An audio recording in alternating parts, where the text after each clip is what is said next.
Sabay-sabay tayong magbunyi habang nag-iipon, di ba? So, napakasarap nun na mas malaki na yung tindahan natin, mas malaki na yung sales natin, mas malaki na yung pwede nating ipunin, di ba? So, yun. Excited na ba kayo? Wow! excited na ba kayo? O, di ba?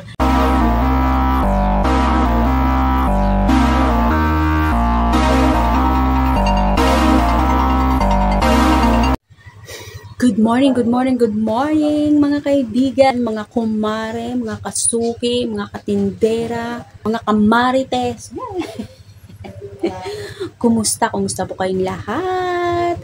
Magandang buhay! Sana po ay nasa maayos kayong kalagayan. For today's video po, meron lamang po akong itatanong sa inyo mga kasari. Kayo po ba ay mahilig mag-ipon? Diba uso yan ngayon yung ipon challenge, yung mga ganyan. Kayo po ba ay nakarami na ng ipon? So, kumusta naman po ang ating pag-iipon? Siyempre, pagdating po sa ipon, sino ba naman ang ayaw ng marami pong ipon, diba? Sino ba naman ang aayaw ng marami kang ipon na talaga namang nakakabawas yun ng alalahanin pagka marami kang ipon. Hindi ka nag-aalala in case of emergency, diba? Meron kang pera. Tsaka ang sarap sa pakiramdam na marami kang ipon. Kaya lang po, sa mga kagaya po natin na mga nagsisimula, sa mga nagsisimula lalo, no? Sa mga nagsisimula po ng sari-sari store at saka sa mga sari-sari store na halos dyan din lahat kinukuha, or sa mga sari-sari store na hindi naman ganun kalaki, pero gusto mong palakihin, gusto mong palaguin ang iyong tindahan. So opinion ko lamang po ito sa kagaya ko po na nagsisimula sa tindahan, sa mga kagaya ko na gustong palaguin ang tindahan. Para po sa akin, hindi ko po priority sa ngayon ang malaki ang ipon. Tama na sa akin yung pakonti-konti. Kasi po, hindi naman ganun kalaki talaga ang tinutubo namin sa tindahan. Hindi po ganun kalaki yung patok namin sa mga paninda namin. Maliit lang po talaga yung tinutubo namin dito sa tindahan araw-araw. So, kung mag-ipon po ako ng mag-ipon, kung baga yung pera ko nakatago lang, hindi po magiging maganda yun sa pagpapaikot ko ng aking paninda ng mga produkto namin. Kasi diba, mai-stack lang yung pera mo sa bangko, or para po sa akin, okay lang po kahit maliit lang po yung ipon or naitatabi ko araw-araw. Kasi nga po, instead na ipunin ko yung pera, no, or itatabi ko lang, or patutulugin ko yung pera ko, mas gusto ko pa po yung papaikutin ko na lang ng papaikutin. Kumbaga, mamili ako ng mamili ng aking paninda kesa naman itatago ko yung pera ko. Kasi po, mas mahalaga pa rin para sa akin yung pinapaikot natin yung pera natin, yung pinapaikot natin yung kapital natin. Minsan kasi akala mo okay lang yung ipon ka ng ipon, tapos minsan meron kang gustong bilhin na paninda, hindi mo mabili kasi nga yung pera mo nakaipon, or mas gustuhin mo na marami kang naiipon, no? Hindi po ako against ng pag-iipon, ha. Syempre, mas maganda pa rin po yung marami tayong ipon. Ang ibig ko pong sabihin, kapag po sa mga kagaya natin or sa mga kagaya namin na nagsisimula pa lang din, hindi naman ganun kalaki yung tindahan namin, mas gugustuhin ko po na mamili ng paninda, lalong-lalo na yung mga mabiling items. Isa po, iipunin ko yung pera ko, diba? So, yun. Para po sa akin, mas malaki pa rin yung, mas malaking bagay pa rin po yung marami tayong stock. Lalong-lalo na po kapag may mga promo, diba? May mga sales. Mas maganda po yung gano'n na marami tayong paninda na naka-impact. Kesa po iniipon lang natin na iniipon yung pera natin. Lalong-lalo na po kung hindi ganun kalaki yung ating puhunan, hindi po ganun kalaki yung kapital na pinapaikot po natin sa ating tindahan. So yun po, i-priority natin yung marami tayong pinapaikot, no, kaysa yung tinatabi natin o tinatago natin yung pera natin. instead na itatago natin or iipunin natin ng iipunin yung pera natin, pwede tayong mag-isip ng mga dagdag paninda natin, karagdagang produkto na makapagbigay po sa atin ng mas malaking benta, sales araw-araw. Dahil syempre pag malaki yung benta mo, pag malaki yung sales natin, ibig sabihin nadadagdagan din po yung tinutubo natin, di ba po? Yung iba naman dyan, hindi nga nag-iipon, pero ang hilig naman bumili ng remembrance. Diba? Pagka alam nila na medyo malaki-laki na yung benta nila, bibili sila ng isang bag. Tapos sasabihin nila, ito yung remembrance ko sa aking tindahan. O, diba? So, kung ako ang tatanungin, wag na nating i-priority ang mga remembrance na yan kasi baka mamaya sa kakabili natin ng remembrance, no? Pati yung ating tindahan magiging remembrance na lang din natin dahil syempre yung ating puhunan, no, naubos na natin kakabili doon sa mga remembrance na sinasabi natin.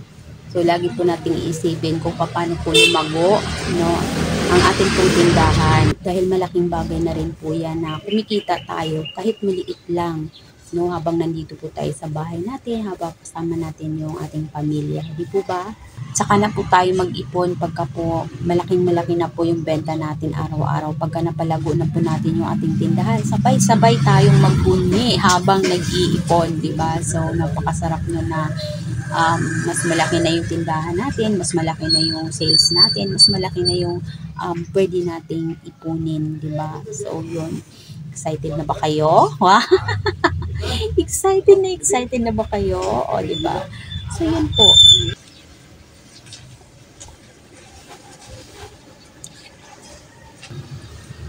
Kung gusto mo talagang mag-ipon ng malaki, pwede mong palaguin mo na yung tindahan mo hanggang sa lumago siya, lumaki ang income mo, lumaki ang benta mo araw-araw, malaki ang tubo mo na pwede mong ipunin, diba?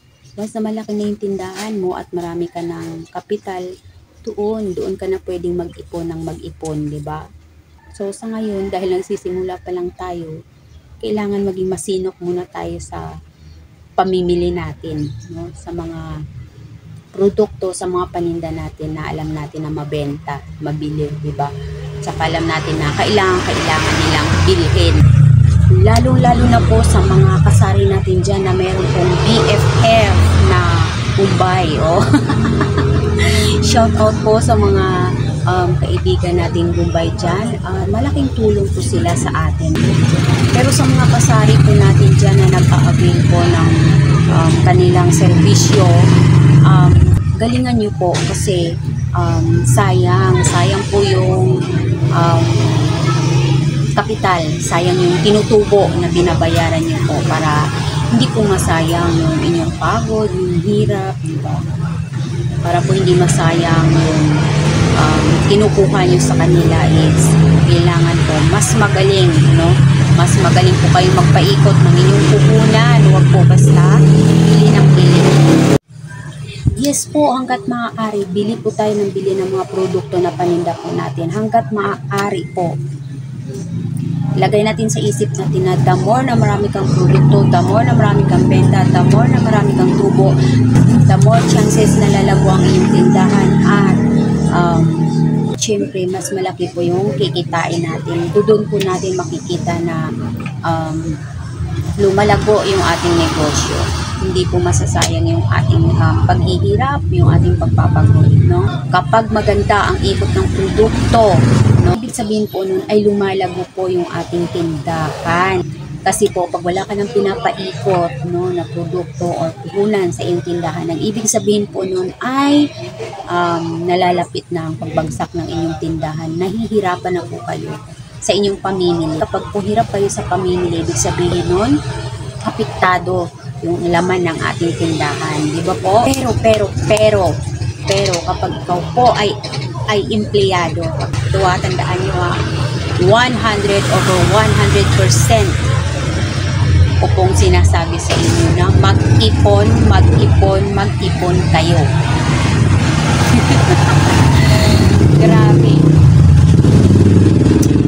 Lalong-lalo na po sa mga kapatid nating OFW, naku po, ang inyong tapang, ang inyong sipag, ang lakas ng loob ninyo. tumbasan nyo rin po ng ipon na kapag dumating po ang araw, may edad na kayo, lalo na yung mga tumatanda na dyan sa abroad, no, grabe, grabe ang sakripisyo ninyo. Tapatan nyo yung pagtitiis, yung paghihirap nyo, no, dyan sa malayong lugar, no. Pag dumating po yung panahon na hindi nyo na kaya magtrabaho or gusto nyo nang mag-for good, gusto nyo nang makasama ang pamilya nyo, ay kailangan po meron kayong ipon. Bakit? Uwi ka sa Pilipinas. Malayo na nga ang loob ng pamilya mo sa iyo dahil hindi ka nila nakakasama sa loob ng napakahabang panahon. Wala ka pang ipon, di ba? Tabi-tabi dyan sa mga kapamilya na talaga namang naiintindihan nila kung bakit kayo nasa malayong lugar. Pero meron kasi minsan nangyayari na kapag wala na silang maibigay ay medyo hindi na maganda ang trato sa kanila. Kaya please lang kayo, no, na nasa malayong lugar, mga OFW natin dyan, mag-ipon po kayo. Kasi hindi po habang buhay ay malakas tayo, hindi po habang buhay ay kaya nating kumita.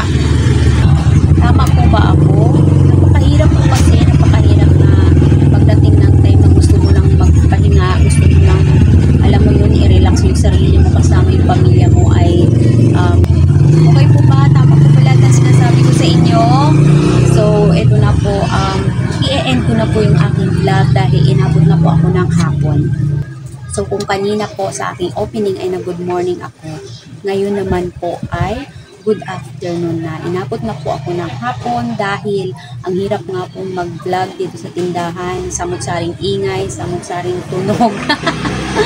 Alam niyo po ba sa more than 10 minutes na video ko dito sa tindahan, alam niyo po, napakatagal niyan.